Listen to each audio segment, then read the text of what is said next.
This next episode of Overlooked History is about aviator Ruth Elder. Ruth Elder was born in 1902 in Anniston, Alabama. Elder married her first husband in 1922, and they divorced several years later. Her second husband was Lyle Womack, a lion tamer who later traveled to the South Pole with Robert Byrd.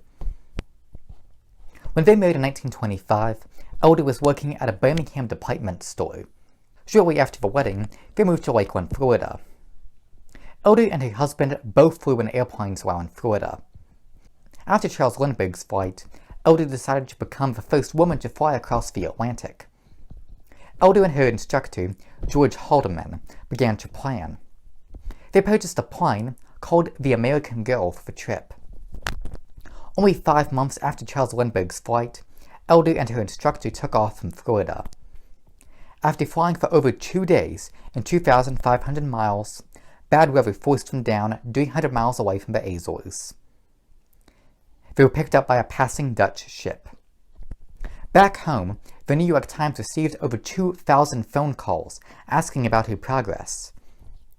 Even though she had not successfully completed the flight, she still received a ticker tape parade when she returned to New York.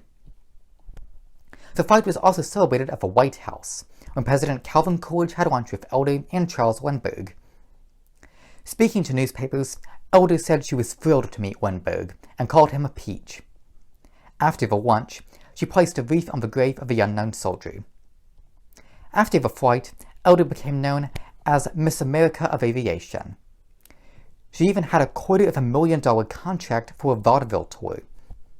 Her Hollywood career began with the start of the 1928 silent film Moran of the Marines. She also competed in the Women's Air Derby from Santa Monica to Cleveland. During the race, Elder finished in the top 5, along with Amelia Earhart. Elder also helped establish an organization for female pilots. In the 1930s, her fame was surpassed by Amelia Earhart, and Elder was forgotten. Elder also divorced Womack and remarried several times. Ruth Elder passed away in 1977, and her obituary was prominently featured in the New York Times. Her ashes were scattered from an airplane near the Golden Gate Bridge. Thank you.